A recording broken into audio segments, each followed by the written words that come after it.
Hello, Star Wars Galaxy Hero players. This is Andy Ordo, and today I'm going to be doing another video, and this is going to be on Separatists. Yeah. So the latest rework has been, Night Sisters. Um, but I'm going to talk about a what if scenario when what if is being like prediction or if it's true, like kind of talk about the Separatists themselves, where they could be reworked, how they could be reworked, etc. So we'll go ahead and begin. Count Dooku. The only thing that he needs a rework on is his leadership, and that is to better incorporate Separatists into his leadership ability. And Separatists, I mean just Separatists. That's it. No other leadership really needs to be worked in. Just maybe like adding something like a Sith feel, a dark feel to the Separatists, like health steal, for example. You're stealing their health, kind of stuff like that. A certain amount of health steal, speed, etc. That would be something to add into Separatists. So that's that. Sunfac. I will not go over much of the Geonosians because I have done a what if on Geonosians, and you can watch that. And I kind of still stand the same with the Geonosians. Like, Sunfac could potentially, since he is a lieutenant to Poggle the Lesser, should have a leadership ability only for Geonosians or Geonosians and droids, but most likely just Geonosians themselves. But he could have like a reworked ability, a little bit more power in his abilities.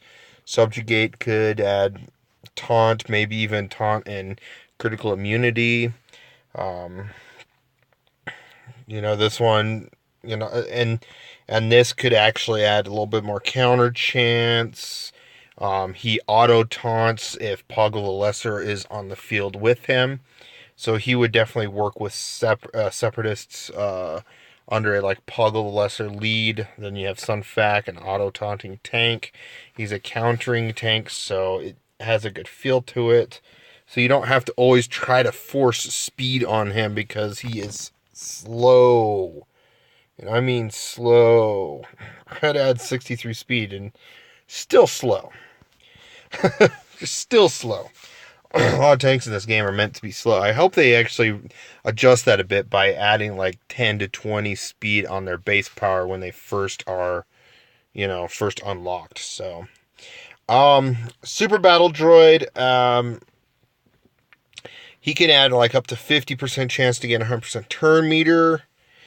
Not much. The Super Battle Droid's still great. He's just right now being outclassed by, no one really wants a major dispeller that could buff immunity, especially since counter teams are running around. Another option is this could either throw daze on its ability, or just it can't be countered. That would make B2 Super Battle Droid more viable in the arena, and it would shut down counterattack teams. Again, 50% chance to gain 100% turn meter, and then the mowdown effect. General Grievous and Magna Guard, I have done some videos on them, and I still feel the same way.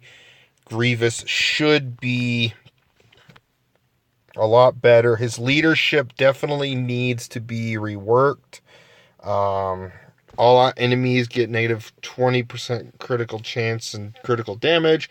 It could be like that part I can still say can stay as long as they add something to boost Separatist and Droid allies, giving him a leadership that makes sense. But I still like the idea of giving the enemies negative 20% critical chance, critical damage. I wouldn't be surprised if they do it to 25% critical chance, critical damage, negative to the opponents. So it's always great. And then his tactical retreat should, be taunted onto tanks first. Or if not tanks, then the next healthiest member of the team, or just let us choose one. And then, of course, the AI should choose always a tank that's the healthiest, or just the healthiest character after that. with the most health. I just feel like that could be better. His damage out could be boosted a little bit. Deal physical damage to all enemies. This could go up to 75% chance, and then healing immunity for 2 turns, something like that. Magna Guard, I still feel the same way. It needs to rework his Relentless Assault. I feel like they should have 2 versions of Magna Guards. I've kind of talked about this in one of my videos in the past, way in the past, but this Magna Guard should have a different pose with a pike standing up, kind of similar to the Royal Guard when they reworked that pose. Give him the cape, and then have another one just like this with a bulldog rifle, kind of similar to Battlefront 2, the original Battlefront 2, and that bulldog rifling Magna Guard also pulls out a rocket launcher to deal an AOE damage. And that should have the Relentless Assault tag. This one should be like something to deal with guarding and allow him to guard Grievous better, like be an auto taunter for when Grievous and Dooku are on the field. Or they could add a small Separatist leader tag, and because a lot of times Magna Guards mostly are around Grievous, probably 90% of the time they're around Grievous, 8% around Dooku, and then the rest of the times you'll see some here and there around like General Kalani, the droid the super tactical droid from the Onderon missions had a couple of Magna Guards with them. So it just depends on who they're reinforcing, but for the most part, I think Grievous and Dooku are the main 2 that when this droid is out, he is automatically taunting at the beginning, and then does some sort of like auto taunt similar to like General Kenobi, Baze Malbus, the Night Sister Zombie, something that resembles being next to they're supposed to be guarding that character. So that's how I feel about Magna Guard. Yeah, Geonosian Soldier, he's fine. He could probably just be boosted in a little bit of percentage chances and stuff. Maybe giving a bonus status effect when the assisting character is called to assist, and then if it was a Geonosian, then the Geonosian gets another bonus effect, something like that nature. So and then Sarge Ventures, well, she's fine. I don't know if they'd really do anything with her. I feel like she would, if since she's a Separatist, but her leadership's built more towards Night Sisters. If they did, Night Sister and Separatist allies had these effects, then it might make her more viable as a character, and I'm surprised they didn't do that with this recent event. I know this was meant for, or this recent rework, I know it was meant for Night Sisters, but adding that Separatist tag would have made probably, some of the Separatists a little more viable. We'd have B2, we would have Sun Fac and maybe Count Dooku under her lead, and then having some other random, like General Kenobi, for example.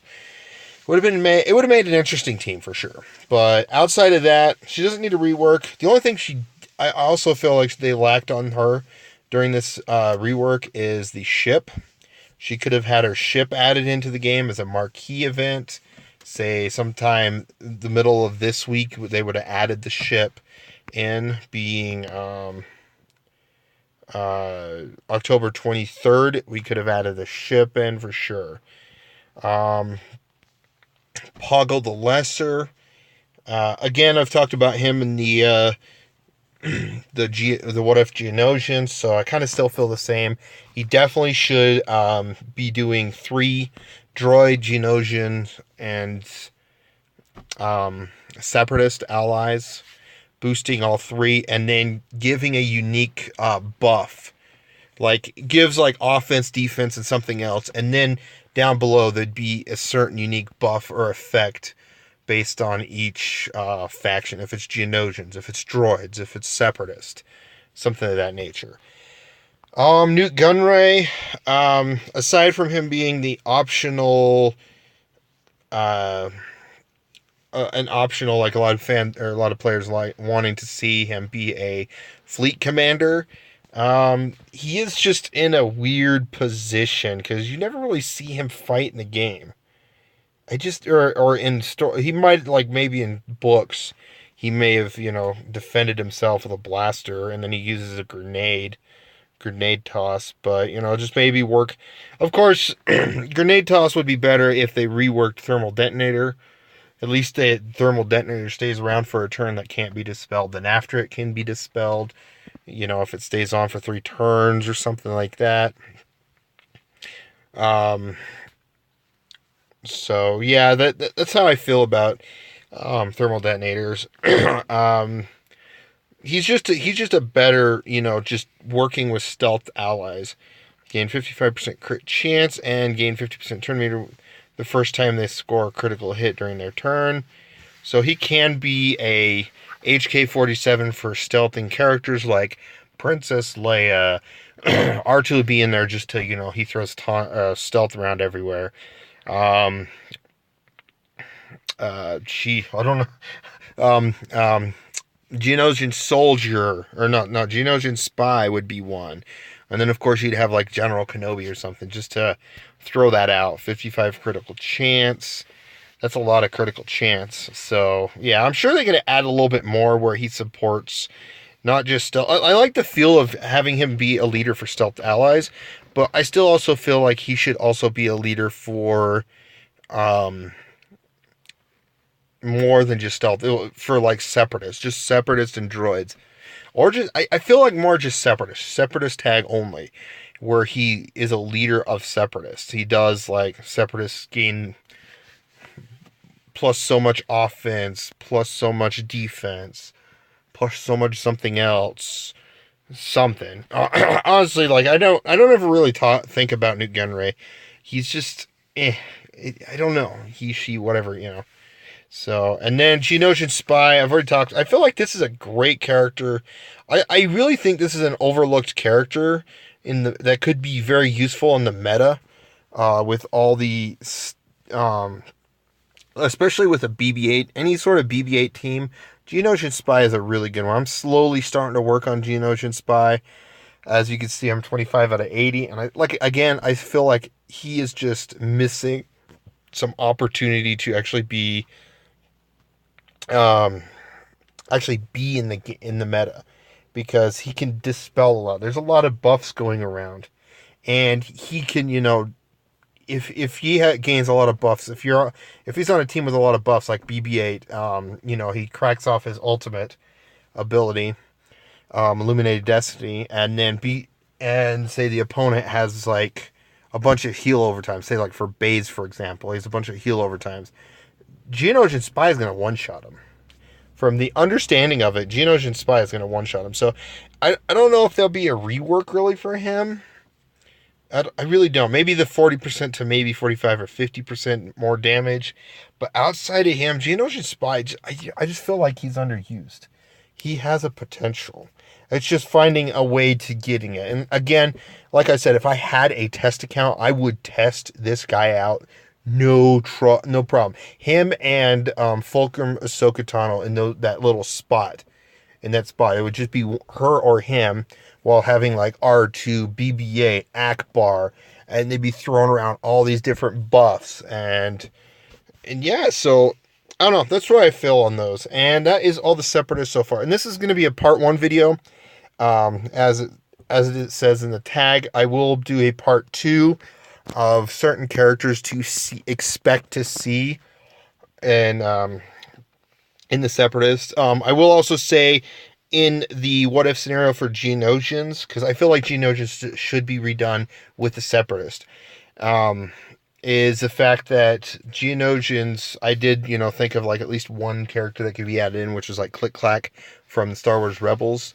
Could be a walking, running Geonosian cleansing healer, because he's trying to save the clan. So I won't be talking about that one in the next video, but I'm going to be talking about a bunch of the other Separatist options, giving them at least some viability. So again, thanks for watching. Please like, comment, subscribe. Let me know what you guys think about what you predict for Separatists whenever they decide to drop.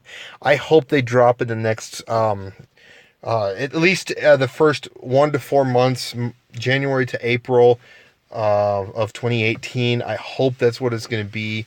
So yeah, again, thanks for watching. You guys have a wonderful day, and I do appreciate your time.